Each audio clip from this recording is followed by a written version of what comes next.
సమాజాన్ని చైతన్యపరచడంలో విద్యార్థుల పాత్రే కీలకమని, నేటి తరంలో ప్రతి విద్యార్థి సమాజంలో జరుగుతున్న ప్రతి అంశంపై అవగాహన కలిగి ఉండాలి అని వరంగల్ ఏసీపీ నందిరామ్ నాయక్ అన్నారు.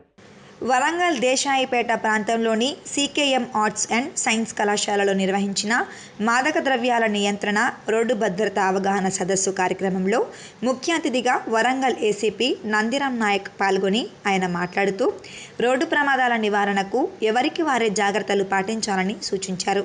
మద్యం మత్తులో వాహనాలు నడపడం, సెల్ ఫోన్ మాట్లాడుతూ నిర్లక్ష్యంగా వాహనాలపై ప్రయాణించడం, అనాలోచనలతో ప్రయాణాలు చేయడం వల్ల మన కుటుంబాలకు తీవ్ర శోకం మిగులుస్తుందని అన్నారు. ప్రయాణాలలో అజాగ్రత్త వహించి నిండు జీవితాన్ని చేజాతులారా నాశనం చేసుకొని కుటుంబ సభ్యులకు గుండెకోతను మిగిల్చకూడదని, నిర్లక్ష్యాన్ని వీడి నిండు జీవితాన్ని కాపాడుకోవాలని ఈ సందర్భంగా విద్యార్థులకు రోడ్డు ప్రమాదాలపై అవగాహన కల్పించారు. ఈ కార్యక్రమంలో ఇంటే జార్జంగ్ police station CI Shakoor, SI police సిబ్బంది, జాగృతి కళ బృందం, సీకేఎం కాలేజ్ ఉపాధ్యాయులు, విద్యార్థులు, ఎన్సీసీ విద్యార్థులు తదితరులు పాల్గొన్నారు. గంజాయిని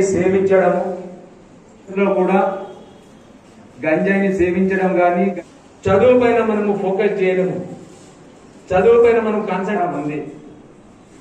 కాబట్టి దయచేసి దీంట్లో చాలా మంది మన సిపి గారి ఆదేశాల మేరకు ఈరోజు సీకేఎం కాలేజీలో మన జాగృతి కళా బృందం వారిచే సైబర్ నేరాలపైన, డ్రగ్స్ పైన, రోడ్డు ప్రమాదాలపైన స్టూడెంట్స్కు ఒక అవగాహన కార్యక్రమాన్ని ఏర్పాటు చేయడం జరిగింది.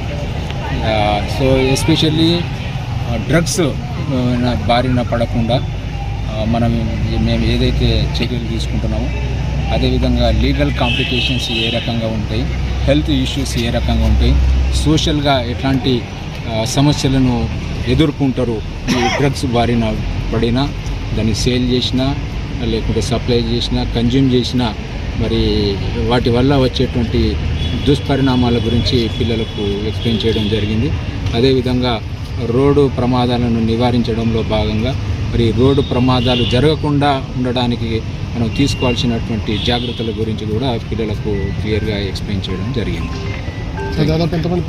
సో ఇప్పుడు మన సీకేఎం కాలేజ్ పిల్లలతో పాటు బయట కాలేజ్ పిల్లలు కూడా సుమారు ఒక 500 మంది పిల్లలు, మా సిఏ గారు, ప్రిన్సిపల్ గారు, జాగృతి కళా బృందం, అదేవిధంగా ఎన్సీసీ పిల్లలు అందరూ కూడా చాలా ఇంట్రెస్టింగ్గా విన్నారు. అందరూ కూడా యాక్టివ్గా పార్టిసిపేట్ చేయడం